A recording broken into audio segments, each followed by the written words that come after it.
जिवंतपणी अनेक हालअपेष्टा सहन करत येणाऱ्या संकटांना तोंड देत महाराष्ट्राची लोककला तमाशाची अखंड सेवा करणाऱ्या विठाबाई भाऊ मांग नारायणगावकर यांची मरणोत्तरही उपेक्षा सुरू आहे। 2006 मध्ये विठाबाईंच्या स्मारकाची घोषणा झाली, पण अजून स्मारकाची एक वीटही रचली गेलेली नाही। विठाबाईंचं स्मारक तमाशा कलावंतांसाठी एक प्रेरणास्रोत ठरणार आहे। सरकारनं तातडीने यात लक्ष घालण्याची गरज आहे। रसिकांना त्यांनी बळ देण्याचं काम केलं, सैनिकांना बळ देण्याचं काम केलं, परंतु या असणाऱ्या विठाबाई भाऊ मांग या आयुष्यभर वंचित राहिल्या आणि त्यांच्या नावाने केलेल्या असणाऱ्या जे घोषणा आहे खऱ्या अर्थानं ते आज तागत कुठल्या प्रकारचं त्याला पूर्ण बळ आलेलं नाही। स्मृती दिनाच्या निमित्ताने मोठमोठे पुढारी येतात, आमदार खासदार येतात, ते म्हणतात की विठाबाईचं आम्ही स्मारक दरवर्षी बांधू, पण विठाबाईचं स्मारक अजून लाल फितीतच राहिलेलं आहे। ते मंत्रालयात कागदपत्र धूळ खात पडलेलं आहे। चर्चा होते, परंतु इच्छा असताना सुद्धा हे काम झालं नाही।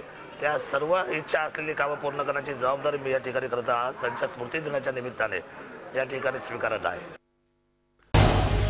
झी 24 तास रहा एक पाऊल पुढे।